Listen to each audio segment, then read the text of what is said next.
Assalamualaikum warahmatullahi wabarakatuh. Halo Sobat Sehat, kembali lagi di acara Infus, Informasi Ibnu Sina. Bersama saya Rizka Dara Nabilas yang akan memandu obrolan santai kita pada siang hari ini. Sobat Sehat sudah tahu belum kalau RSUD Ibnu Sina Kabupaten Gresik ini merupakan satu-satunya rumah sakit tipe B pendidikan yang ada di Kabupaten Gresik. Nah, sebagai rumah sakit pendidikan, kami mempunyai fungsi dan tugas sebagai tempat pendidikan, penelitian, dan juga pelayanan kesehatan secara terpadu loh. Infus kali ini kita akan membahas mengenai pelaksanaan proses pembelajaran klinik di RSUD Ibnu Sina Kabupaten Gresik yang dikelola oleh Komite Koordinasi Pendidikan atau yang biasa kita kenal dengan Komkordi. Bersama narasumber kita, yaitu Dr. Sri Rahayu Mkes Fiskua. Beliau adalah Ketua Komite Koordinasi Pendidikan di RSUD Ibnu Sina Kabupaten Gresik. Selamat siang dokter, bagaimana kabarnya hari ini? Selamat siang, Alhamdulillah. Alhamdulillah. Sehat. Sehat ya dok ya? Alhamdulillah. Alhamdulillah.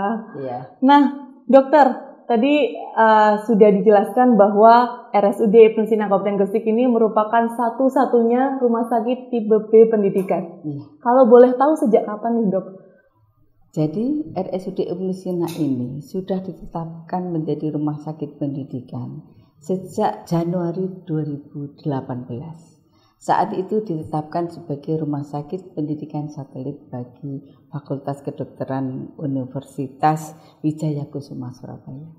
Tetapi tahun 2022 kita sudah ditetapkan sebagai rumah sakit pendidikan utama bagi Fakultas Kedokteran Universitas Surabaya, Ubaya, dan sekaligus rumah sakit pendidikan satelit bagi FK UWK Surabaya. Jadi dua kita ampuh saat ini.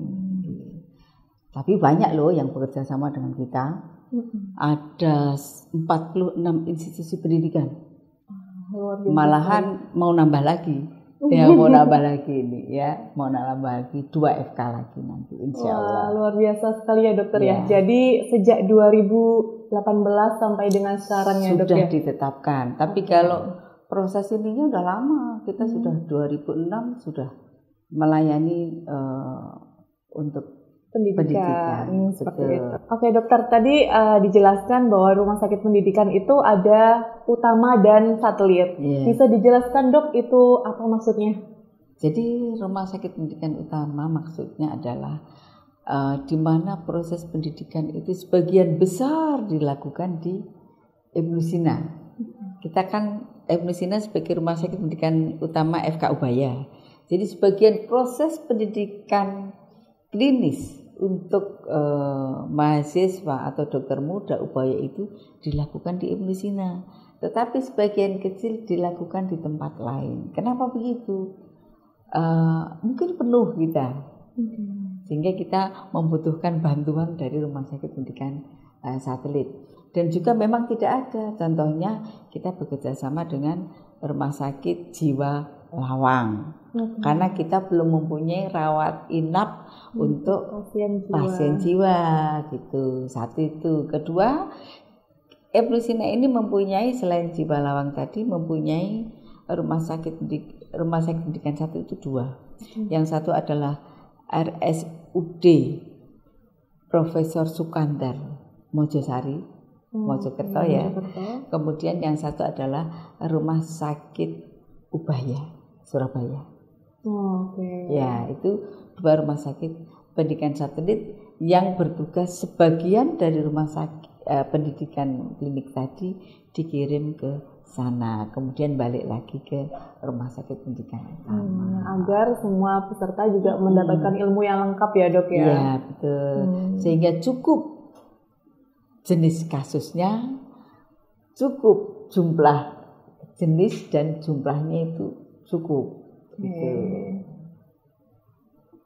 Kalau tugas dan fungsi Komite Koordinasi Pendidikan ini dok seperti apa? Mungkin bisa dijelaskan gambaran umumnya ya dok ya? Oke, jadi namanya Komite Koordinasi Pendidikan.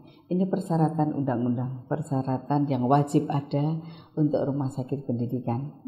Dia yang akan melakukan kan Komkordik, koordinasi pendidikan. Namanya itu koordinasi. Kami akan tugas kami bukan pendidik.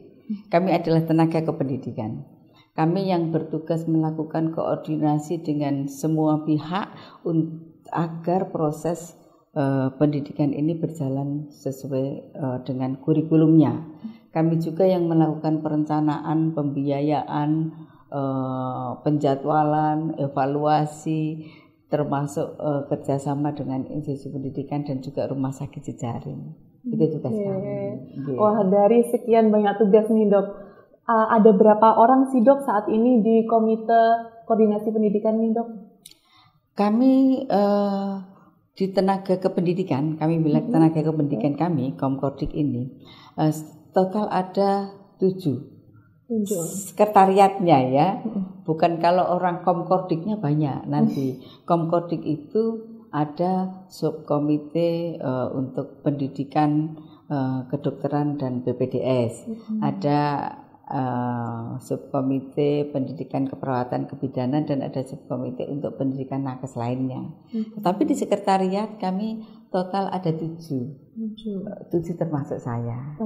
Satu orang staf dari FK Ubaya yang diperbantukan ke kami, satu orang staf dari FK UWK.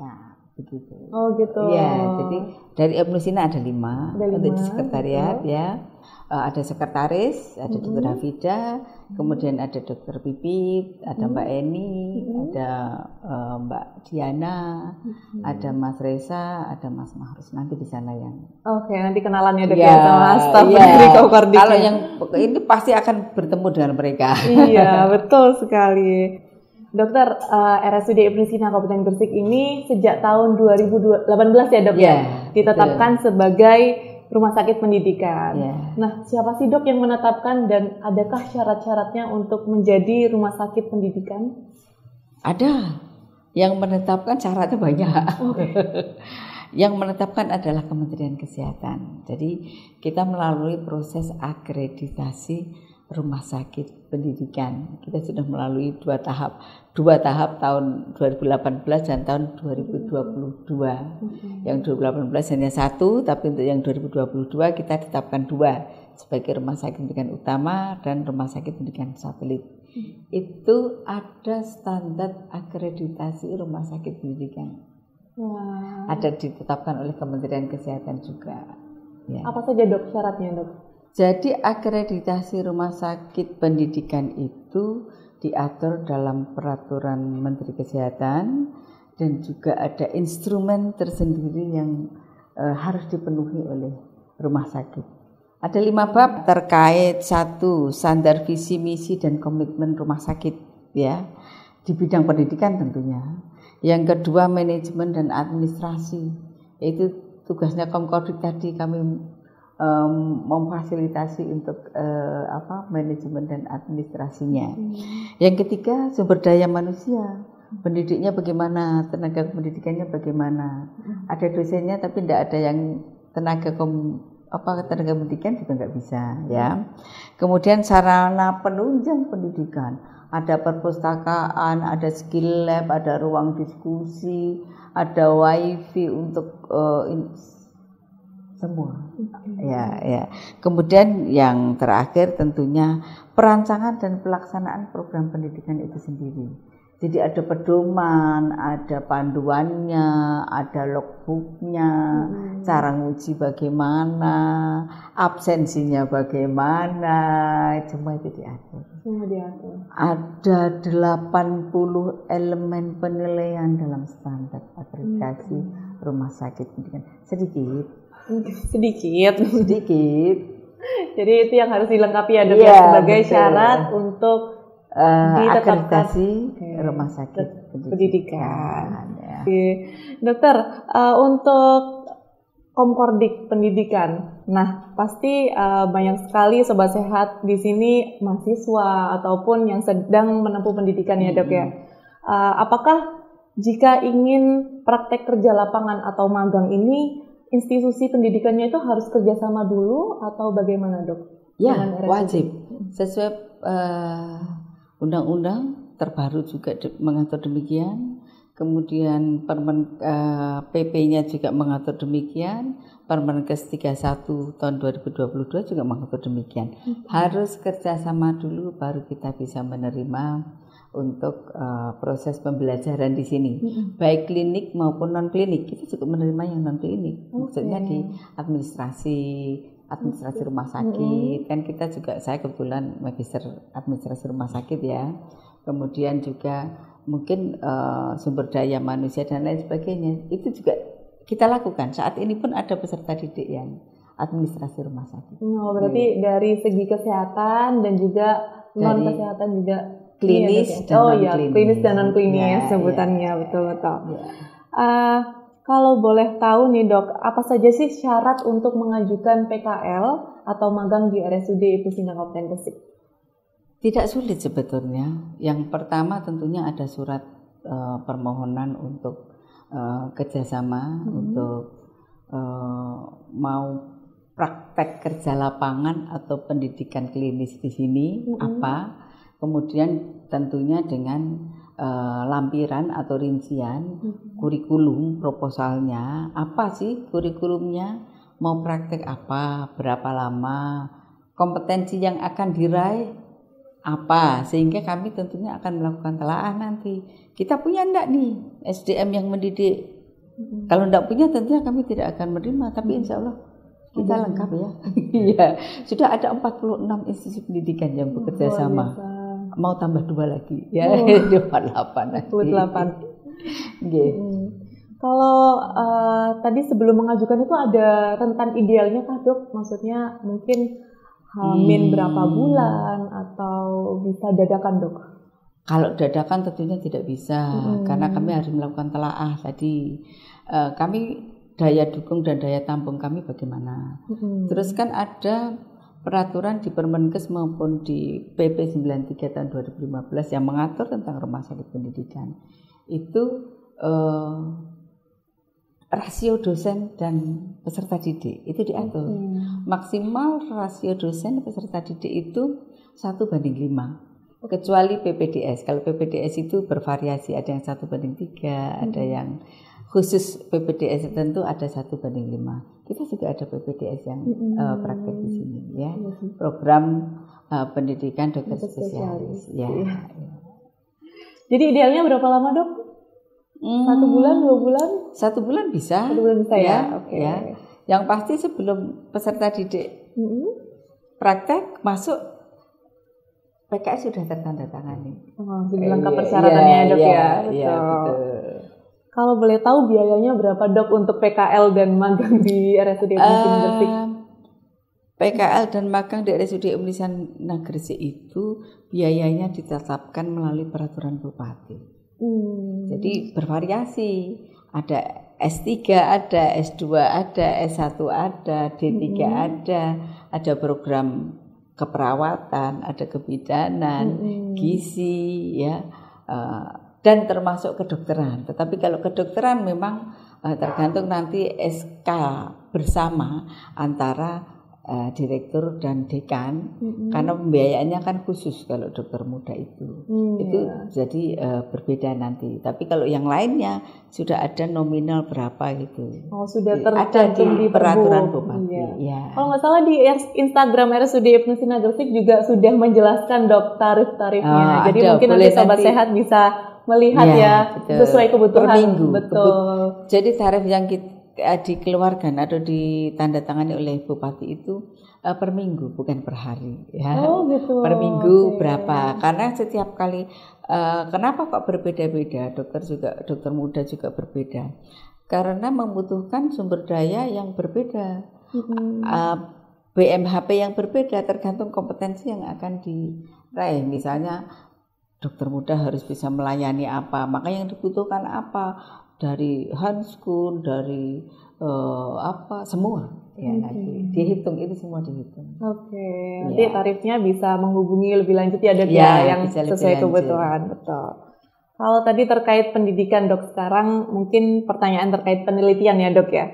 Untuk syarat mengajukan penelitian di RSUD Ibnu Sina Gresik ini apakah sama dengan magang atau PKL atau ada yang spesifik dok? Berbeda. Kalau penelitian siapapun boleh mengajukan atau melaksanakan penelitian di RSUD Ibnu Sina ini, baik internal maupun eksternal. Ya, internal kewajiban bagi tenaga kesehatan sebetulnya untuk melakukan penelitian di rumah sakit, termasuk dokter-dokter. Kita juga ada internal, ya. Kemudian yang kedua adalah peserta didik, boleh peserta didik baik yang lagi PKL di sini maupun yang di luar yang tidak PKL di sini juga boleh. Kalau yang itu memang tidak perlu perjanjian kerjasama. Tapi kalau lebih baik ada perjanjian kerjasama, ya. Selama ini yang penelitian yang sudah kerjasama itu banyak penelitian di Ibnu Sina. Kemudian ada lagi yang mereka bukan peserta didik, itu instansi pemerintah, swasta, dosen, siapapun boleh. Bahkan dari luar negeri sampai saat ini masih berlangsung bekerja sama dengan ya, karena memang Ibnu Sina itu mempunyai data yang cukup untuk proses atau untuk kegiatan penelitian. Jadi nggak hanya dari warga lokal Gresik ya Dok, ya, boleh, bisa menerima dari luar negeri, provinsi, luar pulau, luar negeri bahkan ya, luar biasa sekali. Ada penelitian untuk itu. Iya, karena kan penelitian juga tidak perlu khusus kerjasama, tapi lebih baiknya kalau kerjasama. Hanya gitu memang ya, ada tahapan yang harus dilalui. Satu tentunya izin penelitian. Dua, data awal dia harus dapat dari sini. Kalau enggak bagaimana, ya. Kemudian yang tentunya masalah itu ada di Ibnu Sina. Kemudian baru dia akan melakukan mengisi protokol penelitian. Kita akan melakukan itu. Kemudian telaah kaji etik, bisa enggak nih gitu, ya. Oke. Kalau di RSUD Ibnu Sina Gresik ini bisa mengurus sertifikat etik juga Dok sekalian? Alhamdulillah bisa. Ya, karena kita juga ada komite etik penelitian kesehatan yang memang kebetulan saya juga ketuanya. Wah, luar biasa sekali Dokter ini. Sehingga kita bisa mengeluarkan sertifikat lay etik untuk penelitian, karena untuk menjadi KEPK juga ada persyaratan-persyaratan yang ditetapkan oleh Kementerian Kesehatan. Untuk biaya penelitiannya Dok di RSUD Ibnu Sina Gresik ini ada juga di Perbub juga ya Dok? Ada di Perbub. Jadi saya juga tidak hafal ini, tapi kalau kaji etik peserta didik kan tergantung tahapannya. Betul. Juga ada yang 100.000, ada 200.000. Jadi tergantung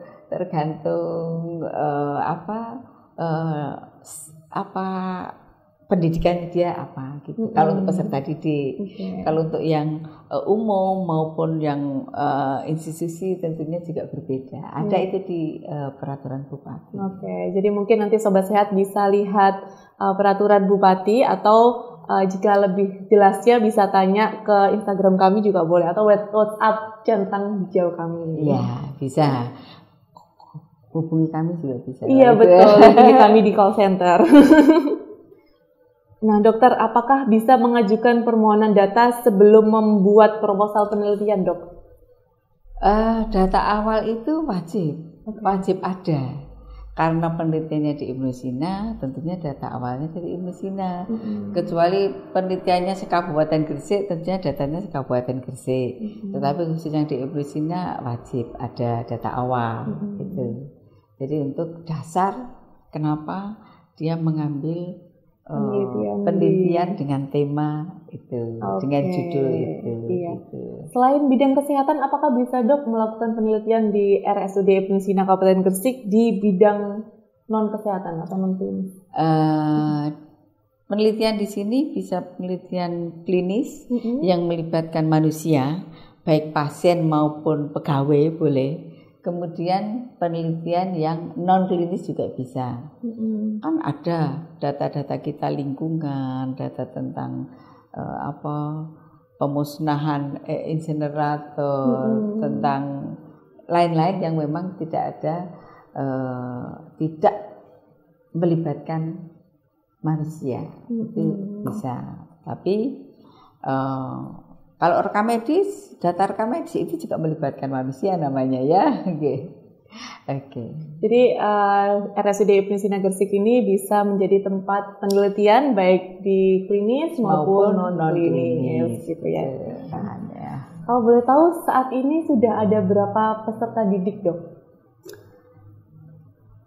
Hari ini ada 86 dokter muda yang ada di Rumah Sakit Ibnu Sina dan ada 100 peserta didik non DM. Jadi kalau 186 peserta didik ya, Dok ya. Itu tersebar di seluruh KSM, tersebar di seluruh unit pelayanan yang ada di RSUD Ibnu Sina. Itu termasuk yang non klinis tadi, ada yang administrasi juga ada di sini. Ya. Dokter, terkait kasus yang sedang viral nih, Dok, terkait perundungan atau pembulian oleh mahasiswa PPDS ya, Dok ya. Itu bagaimana, Dok, di RSUD Ibnu Sina Kabupaten Gresik ini? Ya, kita sudah mendapatkan instruksi dari Menteri Kesehatan untuk tidak melakukan perundungan atau pembulian. Dan RSUD Ibnu Sina sudah mengatur, sudah ada pengaturan terkait perundungan ini, yaitu peraturan direktur tentang pencegahan dan penanganan perundungan. Kami sudah melakukan pencegahan dan penanganan, itu sudah diatur peraturan direktur. Kemudian ada satu lagi bahwa wajib menandatangani fakta integritas, baik untuk dosen. Dosen itu semua ya, dosen kedokteran, dosen keperawatan, dosen kebidanan, gizi, nakes lainnya kan kita hampir semua ada. Itu nanti wajib ini. Dan kemudian peserta didik juga wajib tanda tangan. Baru-baru kita menerima 25 peserta didik dokter muda dan sudah menandatangani fakta integritas. Jadi kalau perundungan itu bukan hanya dari dosen ke peserta didik, enggak. Bahkan peserta didik satu ke peserta didik lainnya juga bisa melakukan perundungan, karena perundungan juga bukan hanya di fisik ya. Ada fisik, ada non fisik, ada verbal, ada non verbal, bahkan ada cyber itu ya, itu yang diupload gitu, itu termasuk itu di situ. Sudah kita sudah melakukan antisipasi ya, antisipasi untuk pencegahan perundungan, pencegahan dan penanganan perundungan. Sudah ada aturannya. Sudah ada, alhamdulillah. Jadi sobat sehat nggak usah khawatir karena sudah dipastikan semuanya aman dan ditandatangani fakta integritas tadi ya. Iya, betul sekali. Baik sobat sehat, itu tadi informasi seputar Komite Koordinasi Pendidikan di RSUD Ibnu Sina Kabupaten Gresik. Sebagai rumah sakit tipe B pendidikan, kami menjunjung tinggi moto kepuasan Anda prioritas kami dan selalu berusaha terus-menerus untuk meningkatkan mutu pelayanan termasuk dalam bidang pendidikan, penelitian, dan juga pelayanan kesehatan secara terpadu. Sebelum mengakhiri obrolan kita pada siang hari ini, saya mewakili Sivitas Hospitalia RSUD Ibnu Sina Kabupaten Gresik mengucapkan selamat purna tugas untuk Dr. Sri Rahayu. Ya, alhamdulillah. Alhamdulillah, karena per tanggal 30 September 2024 hari terakhir ya, Dok, sebagai ASN di RSUD Ibnu Sina Kabupaten Gresik. Terima kasih dokter atas dedikasi dan kerja kerasnya selama ini. Terima kasih juga telah menginspirasi kita semua. Terima kasih atas waktunya, atas sharingnya. Semoga bermanfaat untuk kita semua dan sobat sehat yang ada di rumah. Bagi sobat sehat yang ingin menyaksikan obrolan sehat atau informasi kesehatan lainnya, bisa mengunjungi YouTube RSUD Ibnu Sina Gresik karena di situ sudah lengkap sekali dari informasi-informasi terkait kesehatan ataupun terkait layanan. Pendidikan juga sudah lengkap. Akhir kata, saya Rizka Dara Nabila mengucapkan terima kasih atas perhatiannya. Sampai jumpa pada informasi kesehatan selanjutnya. Wassalamualaikum warahmatullahi wabarakatuh.